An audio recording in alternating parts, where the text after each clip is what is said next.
Good morning students. Laws of motion का सब unit second है ये। अभी तक हमने फोर्स पढ़ा था इसमें तो अब सेकंड है फ्रिक्शन। लॉज ऑफ मोशन का सेकंड पार्ट है, इसको बोलते हैं फ्रिक्शन। अच्छा, फ्रिक्शन पहले मैं आज आपको पढ़ाऊंगा। फ्रिक्शन क्या है? क्वेश्चन है what is friction.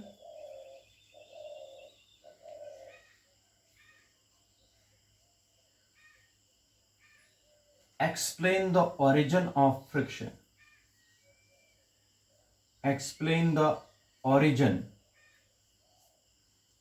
of friction. ठीक है बेटा, मैं आप लोगों को पहले फ्रिक्शन बताता हूं। देख लीजिए फ्रिक्शन किस तरीके से आप लोगों को समझ आती है, वो अंडरस्टैंड कर दीजिए वो कंसेप्ट। फ्रिक्शन जो है, अगर हम एक फुटबॉल को किक करते हैं, न्यूटन का फर्स्ट लॉ बोलता है if a body is in uniform motion along a straight line it will never stop unless some external force we apply on it. इसका मतलब हो गया, अगर एक फुटबॉल को किक करते हैं वो मोशन में आ जाती है, न्यूटन का सेकंड लॉ बोलता है वो कभी भी रुकेगी नहीं जब तक हम एक्सटर्नल फोर्स नहीं लगाएंगे। लेकिन नॉर्मल हम क्या देखते हैं, जब हम फुटबॉल को किक करते हैं थोड़ा सा दूर जाने के बाद फुटबॉल रुक जाती है। ठीक है बेटा, इसका मतलब कोई ना कोई फोर्स तो है जो इसको रुकाता है। एक चीज, अगर आप साइकिल पर राइड कर रहे हो, आप लोग पैडल चला चला के साइकिल को आगे बढ़ाते हो, लेकिन आप लोगों ने पैडल देना साइकिल का बंद कर दिया, साइकिल थोड़ी देर के बाद रुक जाता है। कौन इसको रुकाता है? ठीक है बेटा, ये भी एक एग्जांपल है। अगर आप कार में ट्रेवल करते हो तो आप लोग क्या करते हो, आप लोग कार को बंद करते हैं, थोड़ी डिस्टेंस तक कार चलने के बाद कार रुक जाती है। कौन इस कार को रुकाता है? बेटा, इन एवरी केस एक opposing force which is invisible, एक अपोजिंग फोर्स आ जाता है between the tyres of the car and the ground. इसी तरीके से फुटबॉल और ग्राउंड के बीच में भी एक अपोजिंग फोर्स आ जाता है। ठीक है बेटा, that opposing force is invisible, ये दिखाई नहीं देता है हमें। तो ये जो इनविजिबल फोर्स जो अपोज करता है मोशन ऑफ द फुटबॉल, ये अपोजिंग फोर्स है। ये फुटबॉल तो आगे जाना चाहती है, लेकिन इसके अपोजिट में एक फोर्स आता है, that force we called as, this force is invisible force, ये दिखाई तो नहीं देता है, it is called force of friction और simply it is friction. Friction की वजह से ये रुक जाते हैं। तो इसका मतलब हो गया फ्रिक्शन जो है, friction is an opposing force. Friction तो अपोजिंग फोर्स है that comes into play when one body moves और tries to move over the surface of another body is called friction. What is friction बेटा? Friction एक opposing force है, it is an opposing force that comes into play when one body moves। ये एक body जब move करेगी दूसरी body पर या कोशिश करेगी मूव करने के लिए, then an opposing force comes into play। अगर बॉडी स्टैटिक है तब फ्रिक्शन नहीं होती है। when one body moves or tries to move, then and only then this opposing force comes into play। This opposing force is called the friction. Hence, friction is an opposing force that comes into play when one body moves or tries to move over the surface of another body is called friction.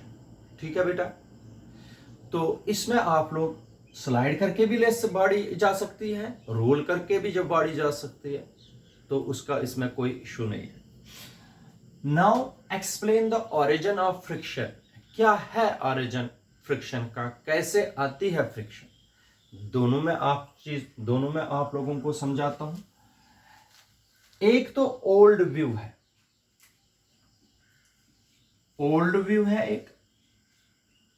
एक modern view है.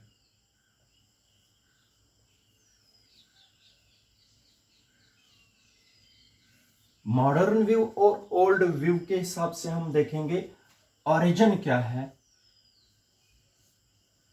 Friction का, कहां से friction आती है, क्या है main काज. पहले हम ओल्ड व्यू पढ़ेंगे, ओरिजिन. ठीक है बेटा, देखो ये जो बोर्ड है ये लगता है दूर से this is smooth, but if we see through a high power microscope this board is not perfectly smooth, it has some irregularities. बेटा अगर आप लोग कोई भी चीज देखते हो कि लगता है हमें ये स्मूथ है, लेकिन अगर हम उसी स्मूथ सरफेस को हाई पावर माइक्रोस्कोप से देखेंगे वो परफेक्टली स्मूथ नहीं होता है, उसमें कुछ इरेगुलरिटीज होती है. याद रखिए ये जरूर है. तो जो सरफेस आपको स्मूथ लगती है, जैसे ये व्हाइट बोर्ड है, ये स्मूथ लगता है लेकिन ये परफेक्टली स्मूथ नहीं है. अगर हम किसके अंडर देखेंगे, हाई पावर माइक्रोस्कोप के अंडर, इसमें बहुत सारी इरेगुलरिटीज होगी. इरेगुलरिटीज क्या मतलब, ऐसे हो गई इसमें इरेगुलरिटीज, ऐसे ये परफेक्टली स्मूथ नहीं होगा. ठीक है बेटा, एवरी बॉडी. तो इसका मतलब हो गया as per the old view a body which appears to be perfectly smooth, it only appears, but if we view under a high power microscope, this body is, the surface of this body is not perfectly smooth, it has certain irregularities. इनको बोलते हैं irregularities. इनको क्या बोलते हैं, irregularities, या बोलते हैं इनको डिप्रेशंस. ठीक है, इसी तरीके से अगर हम दूसरी बॉडी लाएंगे, उसके सरफेस पर भी क्या होंगे, इरेगुलरिटीज. अगर एक ये टेबल है, इस टेबल के ऊपर मैं बुक रखना चाहता हूं. ठीक है बेटा, बुक जो है, अगर ये टेबल है, if this is table, the surface of the table is never perfectly smooth, it has certain irregularities है, ऐसे धब्बे जैसे है ऊपर. तो इसके ऊपर अगर मैं बुक रखूंगा, बुक के सरफेस पर भी क्या होंगे, इरेगुलरिटीज. जब बुक के इरेगुलरिटीज और इसके इरेगुलरिटीज ऐसे, अगर ये बुक है, the irregularities of this book and the irregularities of this table, ये जो बुक के irregularities है और ये टेबल के जो irregularities है, they get interlocked, ये इंटरलॉक हो जाते हैं. जब हम टेबल के ऊपर बुक रखते हैं, बुक के इरेगुलरिटीज और टेबल के इरेगुलरिटीज इंटरलॉक हो जाते हैं. और अगर हमें बुक को टेबल पर चलाना है, हम एक्सटर्नल फोर्स लगाएंगे, लेकिन बुक तभी चलेगी जब ये इंटरलॉकिंग ब्रेक हो जाएगी. जब ये इंटरलॉकिंग टूट जाएगी तब बुक चलेगी किस पर, टेबल पर. This means when one body tries to move over the surface of the another body, we have to break these interlockings. This means we have to use the extra force to move one body over the surface of another body. So these irregularities or these interlockings are the origin of friction, यही origin बनाती है, क्योंकि हमें तो extra force लगाना है, हमें तो इन इरेगुलरिटी से इसको निकालना है, तो this is the origin of friction. यही फ्रिक्शन आता है, यही एक अपोजिंग फोर्स है जो हमें एक बॉडी को इजिली दूसरी बॉडी पर चलने नहीं देता है। ये this is the old view. ठीक है बेटा। Now as per the modern view,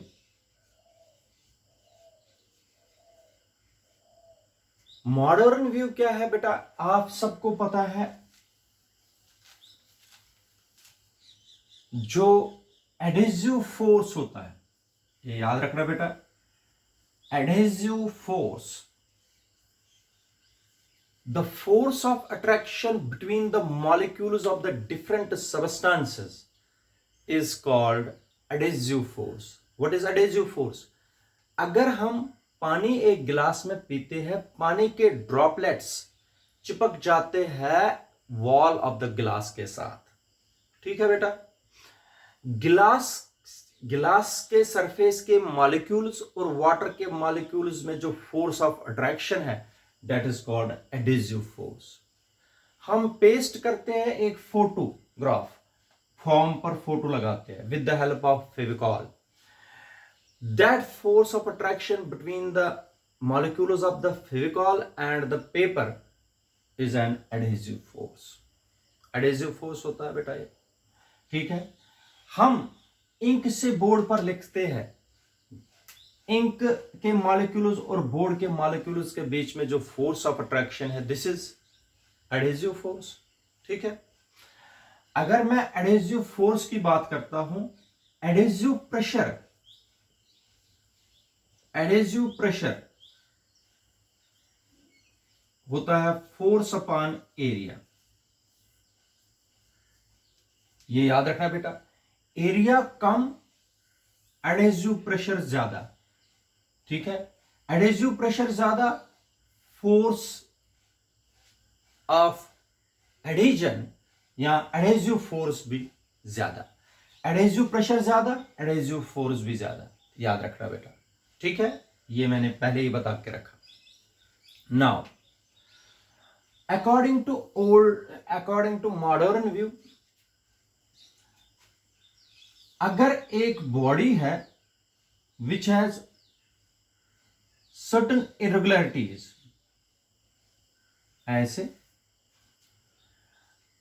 as per the modern view, जो दूसरी बॉडी इसके ऊपर है वो ऐसे होती है मॉडर्न व्यू के हिसाब से। ये ऐसे है। इसको अगर हम ऊपर से देखेंगे, बुक, ये देखो बेटा, ये एक बुक है, ये टेबल पर मैंने ऐसे रखी है, ऊपर से देखता हूं ऐसे, मुझे लगता है ये सारा एरिया कांटेक्ट में है टेबल के। ये मैंने बुक को टेबल पर रखा है, ऊपर से देख रहा हूं, मुझे लगता है बुक का जितना भी एरिया है that is in contact with table, but ऐसा नहीं होता। ठीक है बेटा। जो ऊपर से हमें दिखाई देता है उसको बोलते हैं apparent area of contact. Apparent area of contact, ये एपरेंट एरिया ऑफ कांटेक्ट। इधर सुनो बेटा, जब हम बुक को टेबल पर रखते हैं, बुक के ऊपर से देखेंगे तो हमें लगता है बुक का पूरा एरिया कांटेक्ट में है टेबल के साथ, बट ऐसा नहीं होता है। जो हमें एक्चुअल पोजीशन ना दे, जो हमें एक्चुअल सिचुएशन ना दे, जो हमें सिर्फ दिखाई दे लेकिन सच ना हो, that we called as apparent area. मगर एक्चुअल एरिया ऑफ कांटेक्ट तो यहां पर है, यहां पर है और यहां पर है। This is called the actual area of contact. ठीक है बेटा। एक्चुअल एरिया ऑफ कांटेक्ट इस पर देख लीजिए, एरिया कम है, प्रेशर ज्यादा होगा, adhesive pressure. Intermolecular force of attraction, intermolecular force of attraction in 2 points पर बहुत ही ज्यादा होगा। अंडरस्टैंड, इधर देख लीजिए, ये टेबल के मॉलिक्यूल्स हैं और इधर बुक के मॉलिक्यूल्स हैं, लेकिन इन पॉइंट्स पर पॉइंट्स ऑफ कांटेक्ट बोलते हैं इनको, points of contact, in points of contacts पर एरिया कम है, एडेसिव प्रेशर ज्यादा है। एडेसिव प्रेशर ज्यादा means adhesive force of attraction ज्यादा है। इन पॉइंट्स पर एडेसिव फोर्स ऑफ अट्रैक्शन ज्यादा है, यहां पर भी, यहां पर भी, यहां पर भी। ये एडेसिव फोर्स ऑफ अट्रैक्शन बहुत ही ज्यादा है, क्योंकि एरिया ऑफ कांटेक्ट कम है, एडेसिव प्रेशर ज्यादा, फोर्स ज्यादा। तो जब adhesive force of attraction at these points is very strong, that is why these points are called cold welded points. Cold welded points, जैसे इन पॉइंट्स पर हमने वेल्डिंग की है, बंद हो गए हैं। ठीक है बेटा। सो if we want to move one body over the surface of the another body, then we have to break these cold welded points. हमें इन points को break करना पड़ेगा। This gives the origin of the friction. ये है friction। इसका मतलब जो intermolecular forces of attraction at these cold welded points, this is the origin of friction as per the modern way. Remember it. As per the old view, it is the irregularities. As per the modern view, it is the adhesive force of attraction between the molecules of the two substances at points of contact or cold welded points. This gives the origin of friction. अगर हमें एक body को दूसरे body के surface पर चलाना है बेटा, so we have to apply the extra force to break these cold welded points. This gives the origin of friction. ठीक है, इसलिए हम इजीली एक बॉडी को दूसरी बॉडी पर नहीं चला पाते हैं, क्योंकि हमें कोल्ड वेल्डेड पॉइंट्स को पहले तोड़ना पड़ता है, ब्रेक करना पड़ता है। ठीक है, thank you, have a good day.